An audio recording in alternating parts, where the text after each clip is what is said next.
છે, mummy papa આવી ગયા લાગે.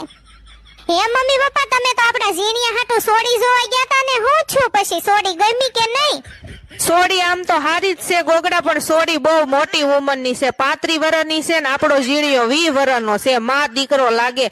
આપણે નથી કરવું ગોગડા. મેં એમ કીધું ઘરે જઈને ફોન કરશું, પણ મને સોડી નો ગમી, તાર પપ્પાની નો ગમી. હવે 35 વર્ષની સોડી લગ્ન કરવા આપડા ઝીણિયાના, એની કરતા ઝીણિયાને આખી જિંદગી વાંઢો રાખવો હારો. કા ગોગડાની માં?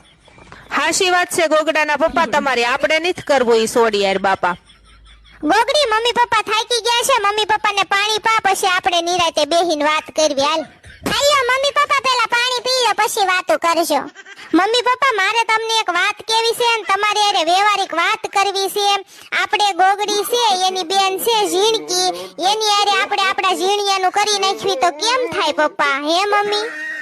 એલા હા ગોગડા, એવો તો વિચાર મારા મગજમાં આવ્યો જ નહીં. આપણે ગોગડીની જ બેન છે ને મજાની, આપણે જોયેલું છે, બધું જાણીતું છે, અને મજાની ઝીણી એવી હારી છે, રૂડી રૂપાળી, અને ગોગડીની બેન છે. ગોગડી જેવી જ સંસ્કારી હોય ને, કરી જ નખાય ને. કા ગોગડાના પપ્પા, તમારું મન શું કે છે?